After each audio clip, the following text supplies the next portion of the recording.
Hello everyone and welcome back to my channel Edmond Mindaros, and for today's quick tutorial, and I'm going to show you guys on how to resolve the Microsoft 365 with the error message CAA50021, number of retry attempts exceeds expectations, we couldn't assign you in.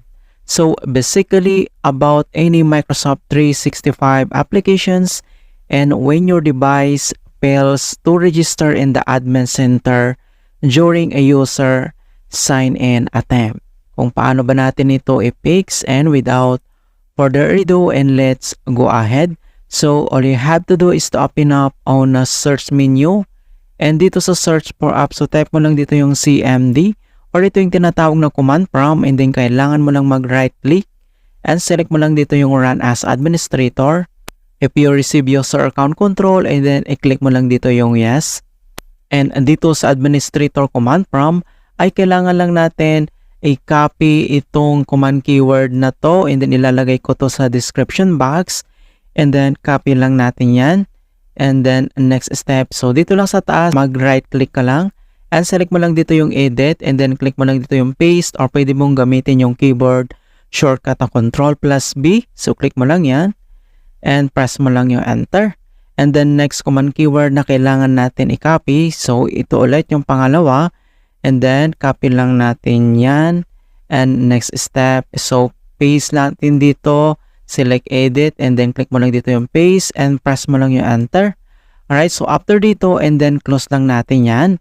And other solution na pwede natin gawin, so dito lang ulit sa search menu, and dito sa search for apps, so kailangan mo lang i-type dito yung task scheduler. Ayan, and then click mo lang dito yung open, and dito sa task scheduler, and then dito lang sa task scheduler library, so i-click mo lang yung arrow na yan para mag-expand.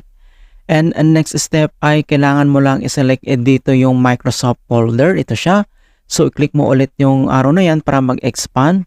And then dito sa Microsoft, ang next step ay kailangan mo lang i-select dito yung Windows. Okay? So, dito sa Windows, so i-click mo ulit yung arrow na yan para mag-expand.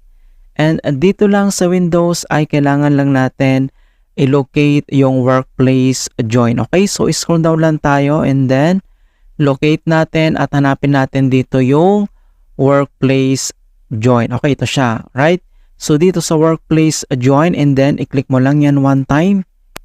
And dito lang sa right side ay kailangan mo lang i-select dito yung selected items. I-click mo lang dito yung enabled. And once na-click mo yung enabled, ay makita mo na dito mga kaibigan, automatic po siya na ma-enable po yan. Alright, so after dito sa task scheduler, and then close lang natin yan. And next step, dito lang ulit sa search menu. So, dito sa search for apps, so kailangan mo lang i-type dito yung add or remove programs.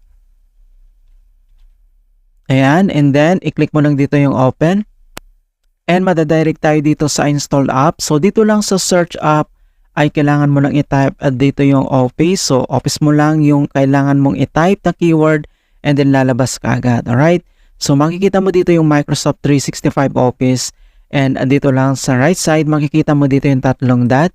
And then select mo lang dito yung advanced option. And dito sa kanyang advanced option, scroll down. At dito lang sa reset ay kailangan mo lang i-click dito yung repair. Alright, so if this app isn't working right, we can try to repair it. So click mo lang yan. And wait natin na ma-complete yung repair process. Okay, and next step, so if this app is still isn't working right, so, kailangan natin itong i-click tong reset. So, click mo lang yan. And then, makikita mo tong notifications na this will permanently delete the app's data on this device, including your preferences and sign-in details. So, click mo lang dito yung reset. And then, wait natin na ma-complete yung reset process. Okay, so makikita mo na dito na complete na yung reset procedure. And next step, so close lang natin tong settings. And then, dito lang si start menu at kailangan mo lang i-click dito yung restart. Okay, click mo lang yan. Alright, so ganoon lang po kasimple on how to fix Office error CAA50021, number of retry attempts exceeds expectations.